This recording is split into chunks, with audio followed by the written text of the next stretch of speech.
panjatkan kepada Tuhan Yang Maha Esa, karena berkat rahmat-Nya kita dapat berkumpul bertatap maya dalam acara Guru Berbagi. Terima kasih kepada rekan-rekan pendidik yang hadir pada hari ini, yang telah meluangkan waktu, dan selamat datang di acara Guru dengan judul Pemahaman Budaya Positif di Lingkungan Sekolah. Oke. Saya Penti akan memandu jalannya acara pada siang hari ini. Untuk mengefektifkan waktu, langsung saja sambutan dari Bapak Kepala Sekolah. Untuk waktu dan tempatnya saya silakan. Mangga Bapak. Bismillahirrahmanirrahim. Assalamualaikum warahmatullahi wabarakatuh. Waalaikumsalam warahmatullahi wabarakatuh. Selamat Bapak Ibu Guru yang mengikuti kegiatan ini yang saya hormati. Saya memperkenalkan diri, nama saya Saifullah Sutisna, Kepala SMA Negeri 1 Sindangkerta. Saya mengucapkan terima kasih kepada Ibu Irma dan Ibu Gea yang akan memaparkan budaya positif di lingkungan Sekolah Seman 1 Sindangkerta.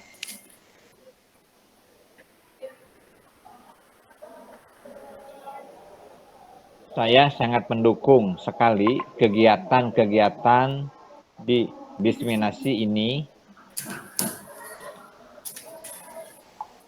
Terima kasih juga saya ucapkan terhadap kegiatan-kegiatan guru penggerak yang dilaksanakan atau saya cukup sekian. Assalamualaikum warahmatullahi wabarakatuh. Waalaikumsalam warahmatullahi wabarakatuh. Untuk selanjutnya, paparan dan penjelasan akan disampaikan oleh Ibu Gea. Untuk Ibu Gea.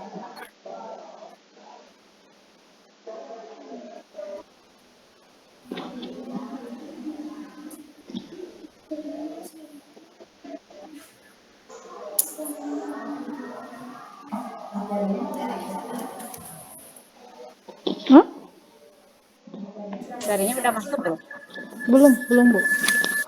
Belum.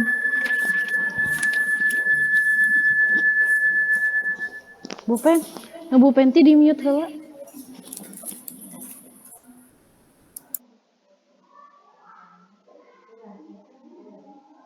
Tapi nggak ada, Bu. Belum.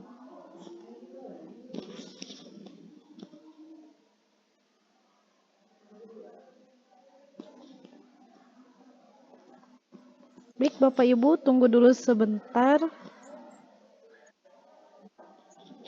Ada.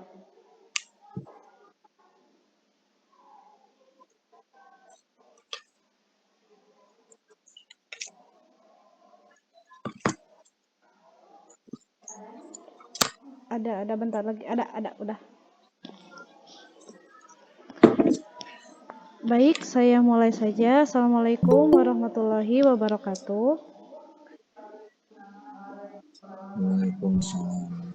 Baik, di sini saya Gia Mutiara beserta dengan rekan saya dan teman saya yaitu Bu Irma Latifah akan mendiseminasi mengenai budaya positif. Ini merupakan tugas kami berdua di dalam pendidikan guru penggerak angkatan 11 dan kami ini akan mendiseminasikan terutama di lingkungan sekolah yaitu di lingkungan Seman 1 Sindangkerta Kabupaten Bandung Barat. Baik, di dalam budaya positif itu betul banyak sekali materi yang akan kami sampaikan karena kami juga merasa sangat tertantang dalam modul 1.4 ini di mana budaya positif itu terdiri dari perubahan paradigma belajar, disiplin belajar, motivasi perilaku manusia, kebutuhan dasar manusia, keyakinan kelas, posisi kontrol, restitusi, dan segitiga restitusi.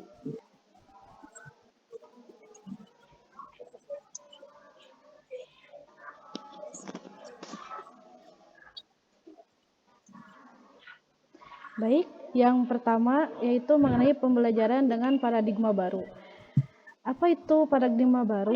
Kita di sini di Seman 1 Sindangkerta sudah melaksanakan kurikulum merdeka, di mana kurikulum merdeka itu berdasarkan prinsip pembelajaran yang terdiferensiasi sehingga setiap siswa belajar sesuai dengan kebutuhan dari tahap perkembangan untuk mewujudkan profil pelajar Pancasila. Kenapa harus berdiferensiasi? Karena setiap peserta didik memiliki kebutuhan dan karakteristik yang berbeda-beda, sehingga kita harus mulai belajar pembelajaran dengan paradigma baru sesuai dengan kebutuhan peserta didik, sehingga pada nantinya akan terwujud karakter profil pelajar Pancasila. Baik, selanjutnya yaitu mengenai disiplin positif. Disiplin positif yaitu mengacu pada disiplin diri yang memiliki tanggung jawab terhadap apa yang dilakukannya berdasarkan nilai-nilai kebajikan atau yang diyakini. Nilai positif juga merupakan salah satu cara penempatan disiplin yang bertujuan untuk menumbuhkan kesadaran serta memberdayakan peserta didik tanpa adanya imbalan, penghargaan, ataupun ancaman. Sehingga pada nantinya peserta didik memiliki motivasi diri dalam perubahan perilaku ke arah yang lebih baik. Namun sebelum ke situ, dari Bapak dan Ibu guru, setelah mendengar kata disiplin dulu sebelum ke disiplin positif, apa yang ada di dalam benak Bapak Ibu setelah mendengar kata disiplin? Apa itu disiplin menurut Bapak dan Ibu?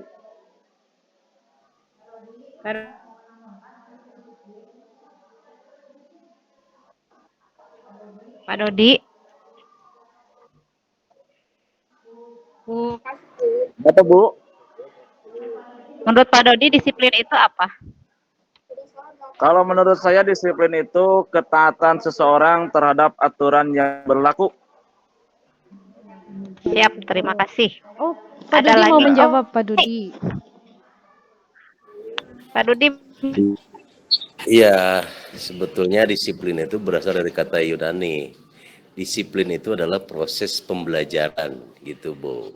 Terima kasih. Betul. oke, kasih. Apa yang diungkapkan oleh Pak Dodi sama Pak Dudi namanya hampir sama ya. Disiplin itu betul suatu proses pembelajaran, cuman kalau menurut disiplin positif itu suatu proses pembelajaran yang berasal dari dirinya sendiri, bukan dari paksaan dari orang lain atau menginginkan suatu penghargaan atau imbalan ataupun dia itu tidak ingin dihukum. Jadi disiplin positif di sini adalah berasal dari dirinya sendiri. Baik, selanjutnya itu nilai-nilai kebajikan. Nilai-nilai kebajikan ini tadi berasal dari disiplin positif, di mana berasal dari dirinya sendiri, tanpa ada unsur paksaan. Namun, nilai-nilai kebajikan ini pada dasarnya adalah berasal dari peraturan-peraturan yang ada di sekolah. Namun, kita lebih positif lagi dalam mencari nilai-nilai kebajikan dan sesuai dengan keadaan di sekolah ataupun di kelas. Nah, ini adalah keyakinan kelas, di mana keyakinan kelas merupakan nilai-nilai kebajikan dan prinsip yang disepakati bersama oleh guru dan murid untuk memandu perilaku dan interaksi di dalam kelas. Jadi nanti dalam membuat keyakinan kelas, berdasarkan nilai-nilai kebajikan yang sudah saya jelaskan tadi, itu dibuat bersama-sama dengan gurunya atau wali kelasnya dan juga bersama murid-muridnya, di mana pembentukan keyakinan kelas itu dibuat dalam bentuk kalimat positif. Jadi tidak ada kata jangan, tetapi dirubah menjadi kalimat positif seperti jangan menyontek atau jangan ribut ketika guru menjelaskan. Kita rubah positif kalimatnya menjadi kalimat positif seperti mari kita saling menghargai sesama atau mari kita saling menghargai antar teman. Kemudian semua warga kelas dilibatkan saat membuat, betul, semua harus terlibat supaya muncul keyakinan dan motivasi di dalam mereka. Kemudian mudah dipahami sesuai dengan kondisi kelas agar mudah diterapkan dan berupa pernyataan universal. Itu adalah dokumentasi yang telah kami lakukan sehingga menciptakan disiplin positif yang berasal dari jiwa peserta didik.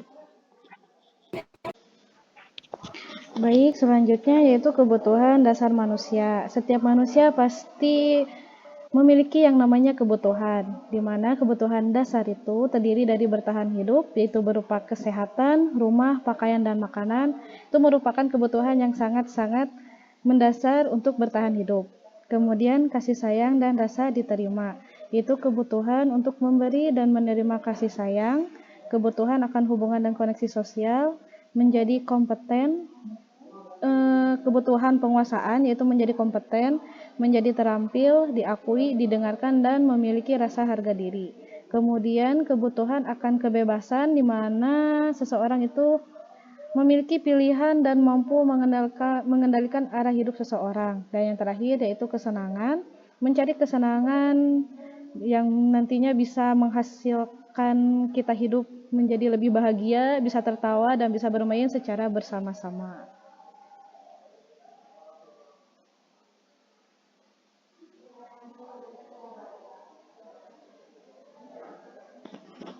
Loading.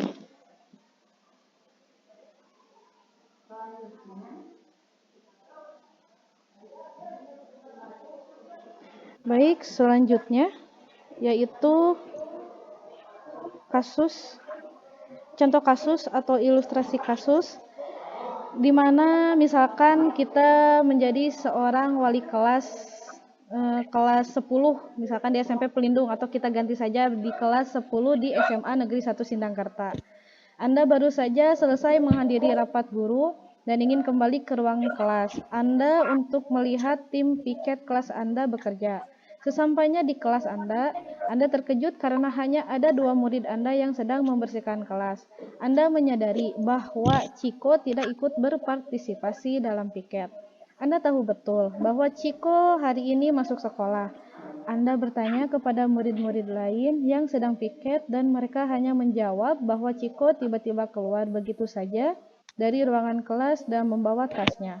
Penasaran dengan hal itu, Anda mencoba mencari Ciko dan menemukannya di dalam warung depan sekolah atau kantin sekolah sedang jajan. Anda memutuskan untuk langsung berbicara dengan Riko di saat itu juga. Dari kasus tersebut, menurut Bapak dan Ibu, Ciko itu membutuhkan kebutuhan dasar apa? Jadi Ciko itu kebutuhan dasarnya apa dari kasus tersebut, dan setelah Ibu mengetahui kebutuhan dasar tersebut, apa yang akan Bapak dan Ibu lakukan dalam menangani kasus tersebut? Mangga Bapak Ibu ada yang mau menjawab atau berpendapat? Bu Eis? Pak Dodi. Atau Bu Eis?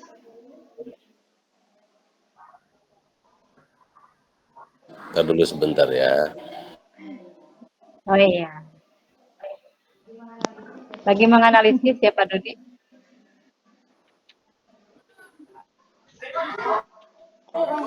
Kalau ya dari kasus Ciko ini, Oh, Bu Eis katanya mau menjawab, Bu Eis. Oh, baik.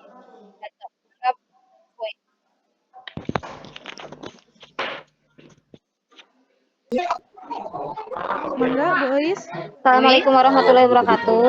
Waalaikumsalam warahmatullahi wabarakatuh. Ada Bu suaranya? Ada jelas.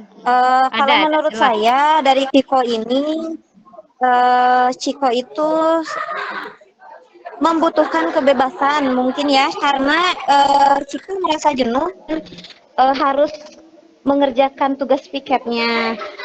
Itu kalau menurut saya ya. Terus apa aja itu teh? Apa yang akan Ibu Eis lakukan setelah mengetahui kebutuhan Riko? Riko Ciko. Apa yang Kan butuh kebebasan akan tuh Boy. bertanya kepada Ciko?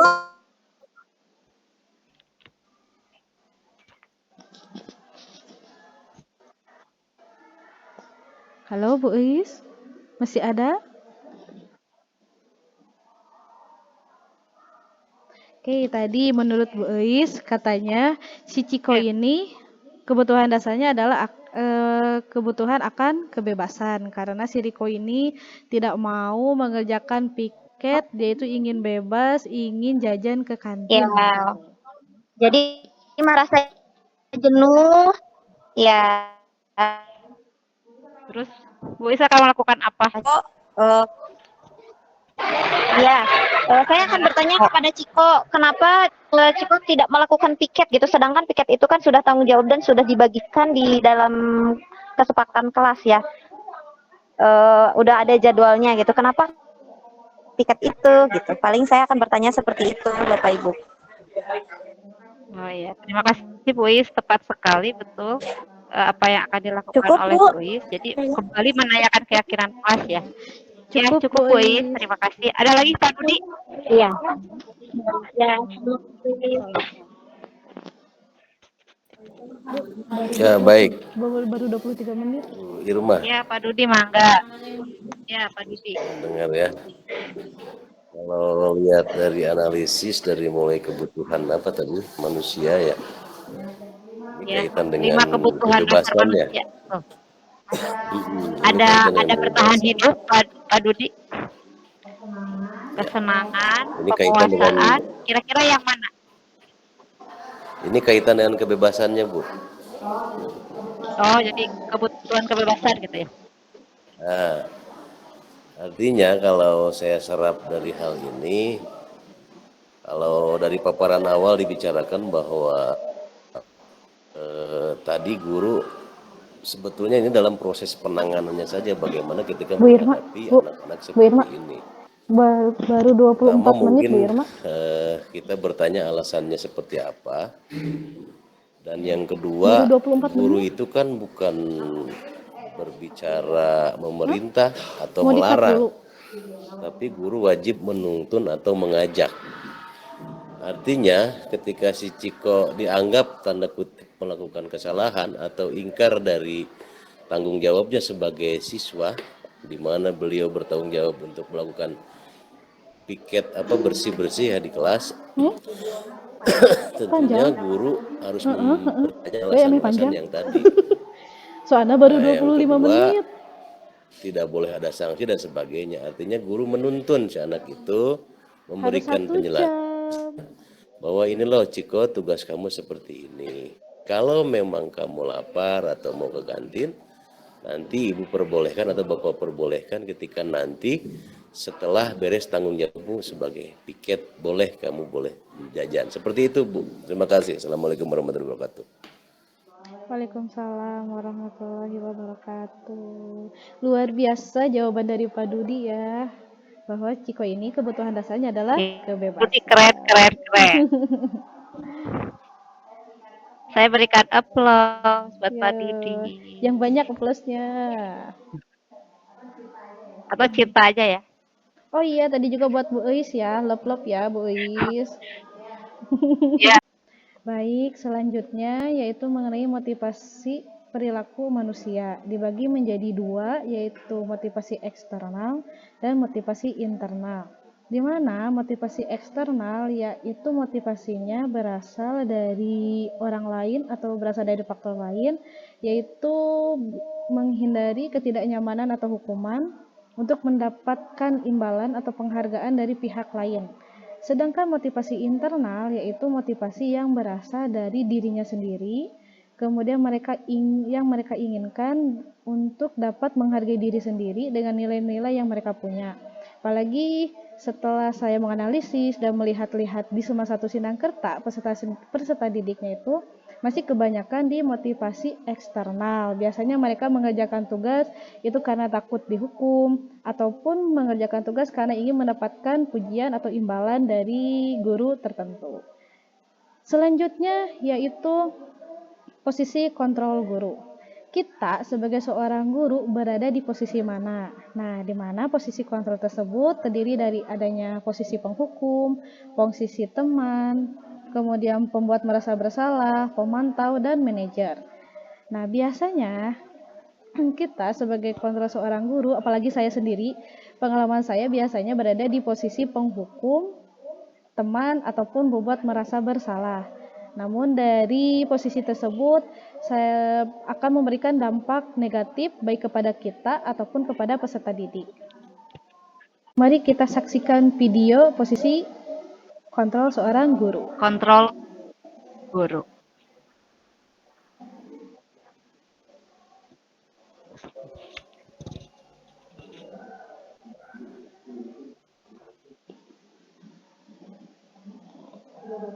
Baru 31.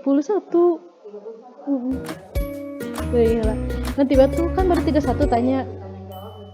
Salam bahagia Ibu dan Bapak guru hebat. Untuk Dalam paling penerapan iya, disiplin paling positif empat- restitusi, Tentu salah dah, satu program kan yang tegelang dikembangkan geningan adalah hese. 5 posisi kontrol. 5 posisi Kata- kontrol dalam restitusi Oh, siap, adalah siap. proses perjalanan seorang pendidik agar dapat mengenali dirinya. Pada video kali ini, kita akan membahas tentang 5 posisi kontrol yang dikembangkan oleh Nanti Diane yang ini mah Gosling dan langsung ke contoh materi, nggak akan penerapannya. bertanya. Nonton hela. Nggak akan Posisi bisa. kontrol itu Nanti kayak adalah 1. Posisi tenang Bu, penghukum. ada masih jalan, masih ada jalan. 2. Posisi pembuat Kasep langsung ya. merasa Mas. Kan bersalah. tadi cek ABG kalau misalkan kita 3. ke close posisi pasti emang langsung teman. ke save langsung. 4. Tenang, ya. Posisi pemantau, Bisa, aktor, bisa. dan Ini mah bisa, 5. udah. Posisi manajer. Tenang. Ayah, iya mah ayah, nama tenang. Mari kita akan kasus Naren yang terlambat hadir 20 menit di sekolah dan melihat bagaimana kelima posisi kontrol dalam menghadapi masalah tersebut.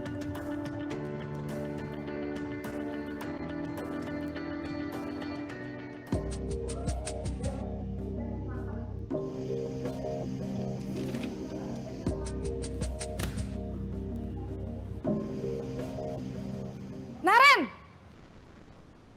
Sini kamu! Selamat pagi, Bu. Selalu terlambat.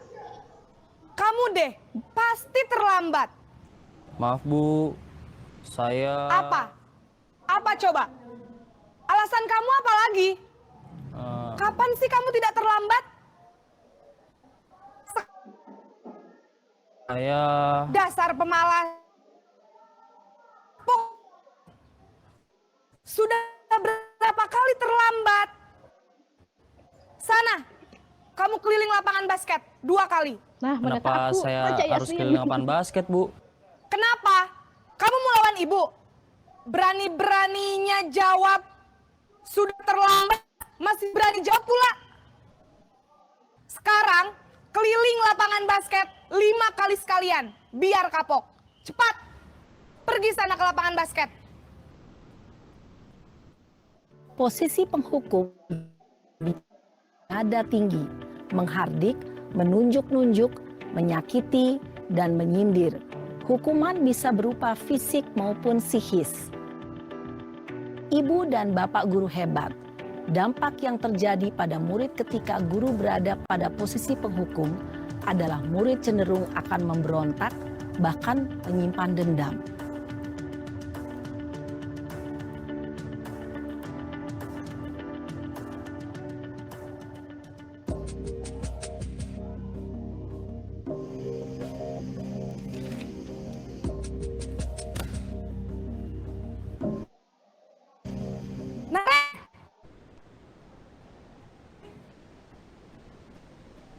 Selamat pagi, Bu. Naren, kamu kenapa terlambat lagi, nak? Ya Tuhan, Naren. Kamu senang ya bikin ibu susah ya?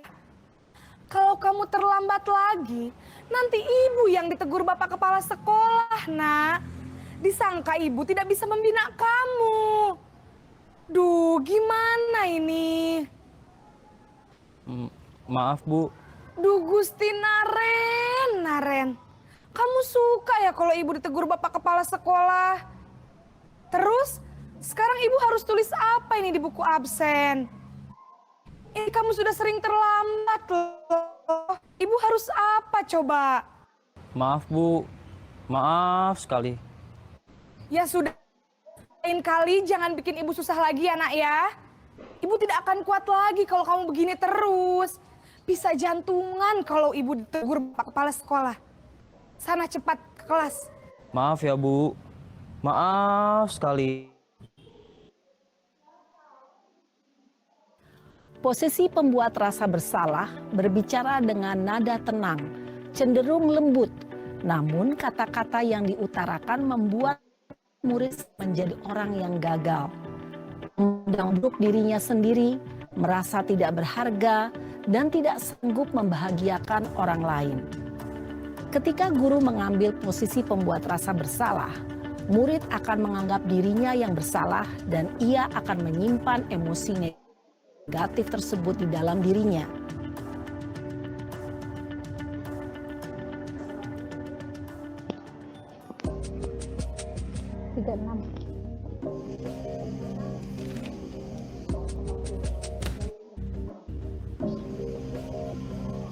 Naren!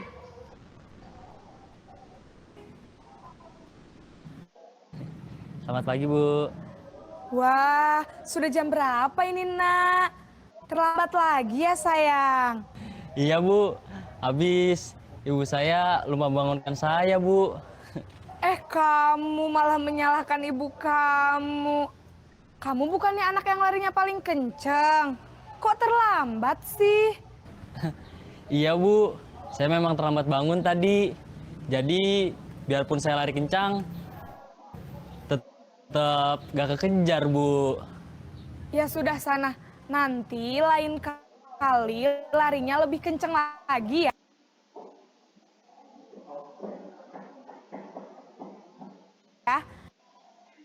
Lambat lagi. Bikin seneng ibu demi ibu. Bisa kan? Bisa lah, Bu. Ya sudah, saya masuk kelas. Ibu Ben urusan absen kamu. Kamu ini ada-ada saja. Posisi teman, guru berbicara dengan nada suara ramah, akrab, cenderung bersenda gurau untuk menjaga suasana tetap santai. Murid akan merasa senang, aman, dan akrab dengan guru. Identitas yang tercipta adalah identitas sukses atau berhasil.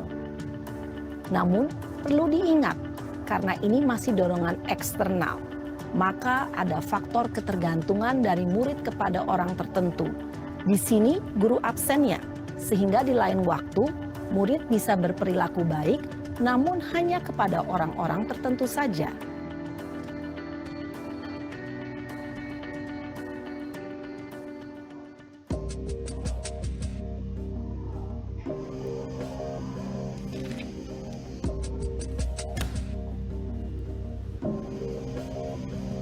Naren!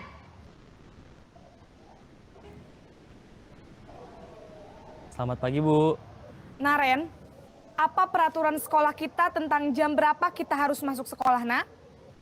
Kita harus di sekolah jam 7, Bu. Iya, betul. Sekarang sudah jam 7.20. Naren sudah tahu konsekuensinya jika terlambat hadir. Paham, Bu. Saya harus tinggal kelas jam istirahat 20 menit. Iya, benar. Konsekuensinya demikian. Jadi nanti jam 9.30 pas istirahat, kamu harus tinggal di kelas, kerjakan tugas tambahan untuk ketertinggalan kamu, ya? Baik, Bu. Posisi pemantau mengandalkan penghitungan atau data umum. Guru mengarahkan murid berdasarkan peraturan dan konsekuensi. Seorang pemantau menunjukkan bahasa tubuh dan ekspresi wajah yang datar dan cenderung formal.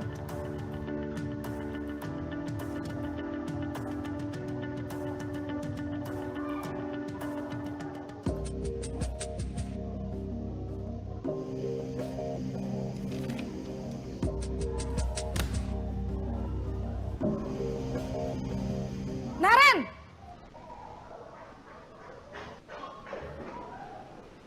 Selamat pagi, Bu. Selamat pagi, Naren. Maaf, Bu. Saya terlambat. Iya, sekolah masuknya jam 7, sekarang sudah jam 7.20. Jadi sekarang bagaimana ini, Naren? Maaf, Bu. Saya lupa setel alarm saya semalam. Baiklah, menurut kamu, keyakinanlah yang mana yang perlu kamu tingkatkan? Menghargai diri sendiri dan orang lain mungkin ya, Bu. Setuju. Jadi, apakah Naren meyakini prinsip saling menghormati tersebut? Iya, Bu. Saya meyakininya. Apakah Naren bersedia memperbaiki masalah keterlambatan ini? Bersedia, Bu. Bagaimana kamu akan perbaiki masalah keterlambatan ini? Saya akan coba untuk tidak lupa menyetel alarm saya, Bu. Baik, kalau Naren lupa menyetel alarm di rumah, ada orang yang kira-kira bisa bantu mengingatkan tidak? Ada Bu, kakak saya, Kak Ema. Ada lagi selain Kak Ema? Selain Kak Ema, ada ibu saya. Baik, jadi yang mengingatkan Naren adalah Kak Ema dan ibu kamu ya?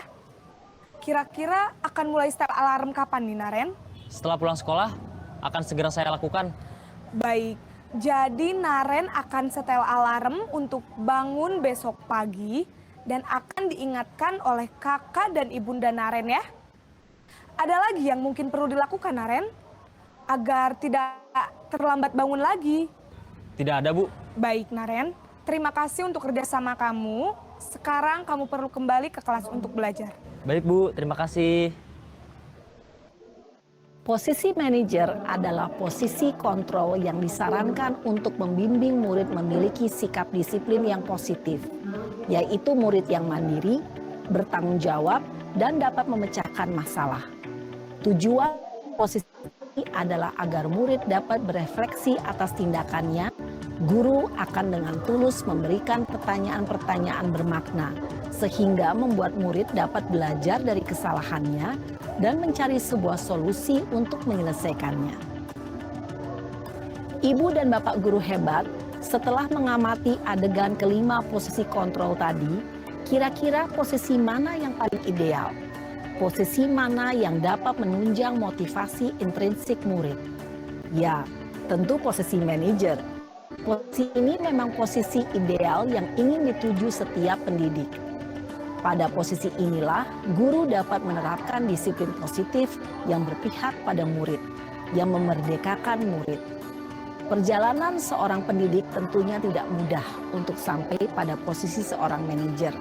Namun, tujuan kita pasti, yaitu menciptakan murid-murid yang mandiri, merdeka, dan bertanggung jawab. Semoga penggambaran 5 posisi kontrol yang telah diperlihatkan ini dapat menjadi ajang refleksi bagi kita semua, agar dapat terus mengasah dan menerapkan disiplin positif yang memerdekakan murid. Mari terus berlatih dan bersemangat. Selamat menerapkan. Salam dan bahagia Ibu dan Bapak guru hebat.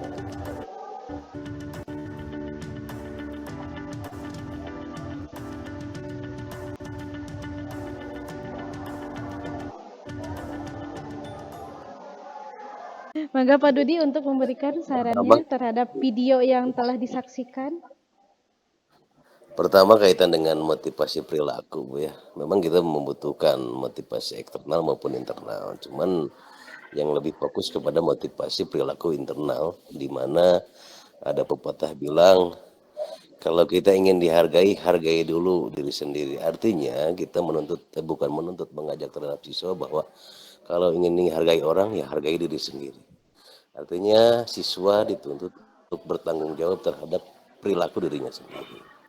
Terus yang kedua, kaitan dengan posisi kontrol guru, ada 5 poin penting di situ. Nah, kadang-kadang kita berperilaku penghukum juga. Kadang-kadang juga dituntut, kadang-kadang siswa merasa bersalah. Kadang-kadang kita menyalahkan anak. Yang ketiga sebagai posisi teman. Nah ini yang paling penting sebetulnya Bu, dimana memang kalau kurikulum sebelumnya siswa itu dibikin partner, teman bermain, teman belajar. Jadi si anak tidak ada sekatan-sekatan dengan kita, oh ini mah guru, oh ini mah dan lain-lain sebagainya. Sehingga anak betul-betul bahagia, ceria dalam menghadapi sebuah pembelajaran. Kadang-kadang juga perlu kita sebagai pemantau untuk mengevaluasi anak.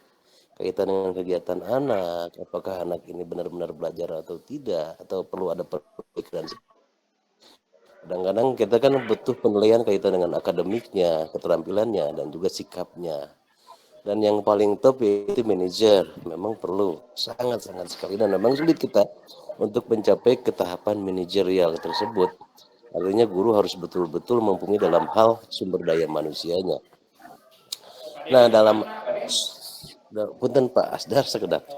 Nah dalam hal ini tentunya kita sebagai guru dituntut perlu memahami betul situasi, kondisi siswa seutuhnya. Apalagi kaitan dengan tadi dibahas kaitan dengan diferensiasi. Artinya guru harus betul-betul mampu kaitan dengan penilaian akademiknya, keterampilannya, sikapnya disesuaikan dengan kemampuannya masing-masing. Artinya guru tidak bisa menyamaratakan atau menyentuh dengan proses yang sama, pola yang sama. Tidak, artinya disesuaikan dengan kebutuhannya masing-masing. Begitu kayaknya Bu. Jadi kalau tadi dalam tahapan video kita harus menjadi top manager yang baik lah gitu. Oke, sementara itu mungkin Irma Bu. Di video tersebut kita juga dapat mengetahui bahwa posisi kontrol yang ideal itu adalah sebagai manajer. Dan tadi juga Pak Dudi sudah menjawab dan sudah berpendapat. Betul sekali, kita harus lihat dulu situasinya, posisi manakah nanti kita posisikan kita sebagai seorang guru, apakah sebagai teman, penghukum, pembuat masalah, pemantau, ataupun sebagai manajer. Namun tadi sesuai dengan penjelasan di video tersebut, apabila kita menjadi seorang penghukum, pembuat merasa bersalah biasanya akan memberikan dampak negatif berupa sakit hati ataupun merasa tidak suka kepada kita, yang pada akhirnya nanti membuat anak tersebut kepada kita menjadi cuek dan tidak hormat lagi. Kemudian kalau di posisi teman, betul, saya juga merasakan sendiri bahwa di posisi teman itu murid menjadi tidak hormat kepada kita karena merasa kita itu adalah sebagai temannya, sehingga tidak ada batasan sedikit pun terhadap kita. Selanjutnya kita akan membahas mengenai segitiga restitusi. Untuk mengetahui mengenai segitiga restitusi, mari kita saksikan video yang akan ditayangkan. Sudah lama nggak ketemu Sarah. Kenapa hari ini ada di sini? Kesel Pak, kesel banget. Masa aku dikatain tukang fitnah Pak? Ya aku marah lah. Aku balik ngatain Eka di depan kelas. Kesel banget. Oh begitu. Ya pasti kamu marah dan kesal. Bapak juga akan marah apabila ada yang menuduh Bapak seperti itu. Kemudian pada saat itu kamu mau melakukan apa? Ya saya langsung ngatain Eka lah Pak. Kesel banget. Saya bentak-bentak dia depan teman-teman lain. Oh begitu. 53 menit. Kamu melakukan seperti itu karena suatu alasan tertentu bukan? Beres. Pokoknya Iyalah, menginginkan saya diam saja, yang Pak. ini pendapat. Ya saya bela diri lah. Masa saya dituduh tukang fitnah? Ya wajar lah.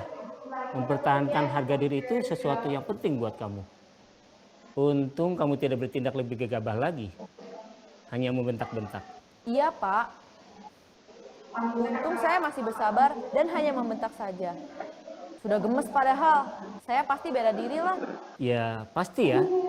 Tapi kamu memilih untuk tetap bertahan dan bersabar. Kamu memilih untuk tidak berbuat lebih parah lagi bukan? Iya. Nah, sekarang coba kita lihat lagi. Tindakan kamu yang bentak-bentak Eka di kelas. Tindakan kamu itu kira-kira sesuai dengan keyakinan kelas atau prinsip kamu tidak? Enggak lah Pak. Capek Pak jadi pemarah. Jadi keyakinan atau prinsip mana yang kurang sesuai dengan keinginan kamu? Ya, saya sebenarnya sangat menghargai orang lain. Mungkin saat itu saya menjadi emosi. Jadi tidak menunjukkan sikap itu. Kamu meyakini tidak? Menghargai orang lain itu penting buat kamu. Yakinlah Pak. Iya, setuju. Kita harus saling menghargai. Namun, ada juga keyakinan yang kita sepakati yang perlu kita jalankan apabila kita sedang marah, bukan? Ya, saya bisa lebih proaktif, mulai dengan diri sendiri. Saya bisa jadi lebih bersabar, mengambil waktu jeda untuk berpikir mau apa selanjutnya. Kira-kira kamu bersedia perbaiki masalah ini tidak? Bersedia, Pak. Kalau masih, kamu akan menjadi orang seperti apa? Saya akan menjadi orang yang bertanggung jawab kali ya, Pak. Dan senantiasa proaktif. Iya. Menurut kamu, bagaimana rasanya menjadi orang seperti itu? Ya nyaman lah. Bangga bisa bersabar dan menahan diri. Baiklah kalau begitu. Yuk kita pikirkan bagaimana memperbaiki masalah ini.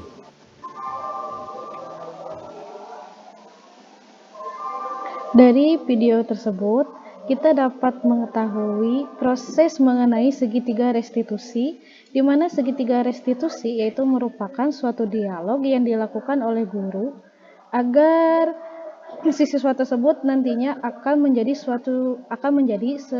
seseorang siswa yang memiliki tanggung jawab dan mandiri, di mana tadi segitiga restitusi terdiri dari menstabilkan identitas yang pertama, yang keduanya adalah validasi tindakan yang salah, dan yang ketiganya adalah menanyakan keyakinan. Mangga Bapak Ibu, mangga Pak Dudi mau merefleksikan mengenai materi budaya positif setelah yang disampaikan oleh saya dan juga Bu Irma, silahkan. Baik, aduh saya lagi nggak apa-apa ya. Ini penasaran, memang tertantang ini, luar biasa, luar biasa. Jadi kalau melihat video tersebut banyak proses pembelajaran di mana kita selaku guru ada istilah mengembalikan lagi ke awal kita. Mengembalikan ke dasar, di mana dari siswa, oleh siswa untuk siswa. Artinya, guru mengembalikan lagi proses rasa bersalahnya seperti apa, proses perbaikannya seperti apa, dan siswa sendiri yang menjawab. Sehingga siswa menyadari betul bahwa kesalahannya seperti apa, dan proses memperbaiki dirinya seperti apa, sehingga siswa terlatih untuk hidup lebih bersabar, lebih friendly, bersahabat, lebih menghargai dirinya sendiri untuk dihargai orang lain. Nah, pada intinya seperti itu mungkin refleksi pada hari ini. Banyak pembelajaran yang saya dapatkan. Terima kasih Bu Gea, Bu Irma, luar biasa. Ternyata kita jauh, masih sangat-sangat jauh menghadapi siswa-siswa yang seperti tadi itu gitu. Contoh paparan-paparannya luar biasa. Dan mudah-mudahan kita bisa memposisikan diri seperti itu. Sehingga siswa tidak merasa disalahkan. Justru dia akan memperbaiki dirinya dengan proses kesalahannya. Dan siswa akan merasa lebih bersabar lagi menghadapi proses kehidupan sehingga bisa menerapkan disiplin positif, bisa menerapkan budaya positif atau istilah segitiga restitusi. Terima kasih. Anggi Primat, Assalamualaikum warahmatullahi wabarakatuh.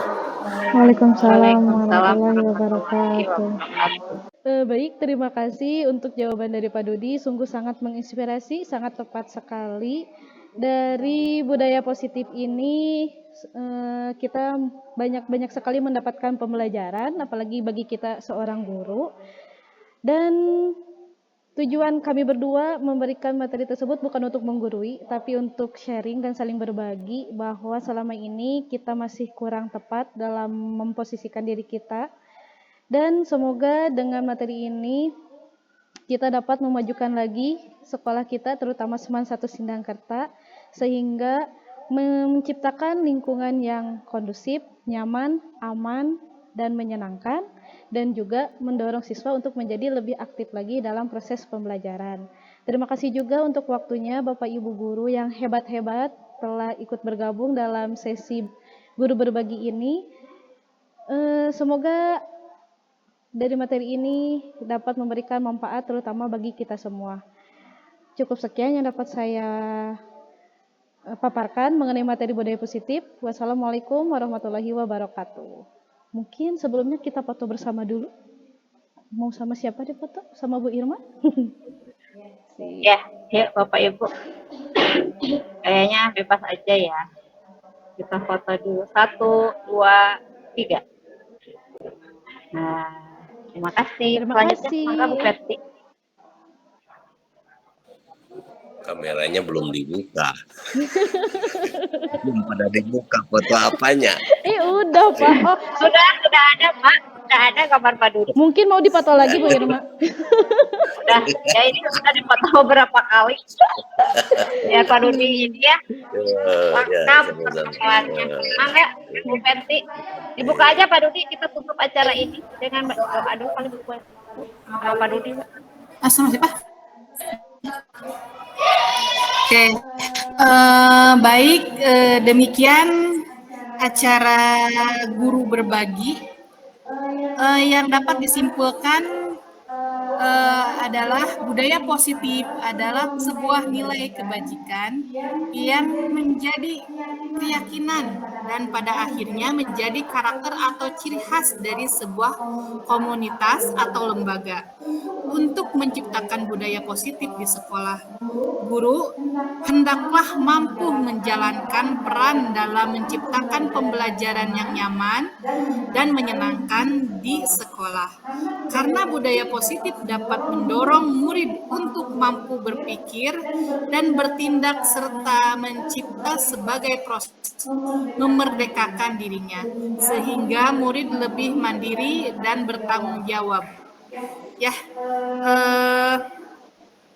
terima kasih. Semoga bermanfaat. Dilanjutkan oleh sebuah penutupan doa. Pak Dudi, boleh menutup dengan doa? Saya minta. Berdoa ya, buat doa tidur. Oke, baik, terima kasih Bapak dan Ibu sekalian. Acara dari awal sampai akhir selesai. Oke, bismillahirrahmanirrahim. Alhamdulillahirrahmanirrahim. Ya Rabbana lakal hamdu kama yanbaghi li jalali wajhika wa sultanika. Allahumma shalli wa sallim ala sayyidina Muhammadin wa ala alihi wa sahbihi ajma'in. Rabbikfir li wa li warhamhum kama rabbayani shaghira. Rabbana hab lana min azwajina wa dhurriyyatina qurrata a'yun waj'alna lil muttaqina imama. Allahumma inna la dzikrika wa syukrika wa husnul rabbana la tujigh qulubana ba'da idh hadaytana wa hab lana min ladunka rahmatan innaka antal wahhab. Rabbana dalamna anfusana wa illam taghfir lana wa tarhamna lanakunanna minal khasirin. Rabbana ighfir lana dzunubana wa kaffir 'anna sayyi'atina wa tawaffana ma'al abrar. La ilaha illa anta subhanaka inni kuntu minadh dhalimin. Allahumma ighfir dzambi kullahu dikawjulahu wa awaluhu wa akhiruhu wa la tawasurrah. Allahumma inna dalam tunaksim duluman kasyirun kabiran wa bala yaghfiruna dunuba ila anta faghfirli maghfiratan min indika warhamni innaka antal ghafurur rahim. Allahumma inna nas'aluka salamatan fid din wa afiyatan fil jasad wa ziyadatan fil ilmi wa ziyadatan fil ilmi wa ziyadatan fil ilmi wa barakatan birizki wa barakatan birizki wa taubatan qabal maut wa rahmatan indal maut wa maghfiratan ba'dal maut. Allahumma hawin lana bis syakaratil maut wan nazata minan nar wal afa indal hisab. Rabbana atina fid dunya hasanah wa fil akhirati hasanah wa qina adzabannar. Subhana rabbika rabbil izzati amma yasifun wa salamun alal mursalin walhamdulillahi rabbil alamin. Al-Fatihah.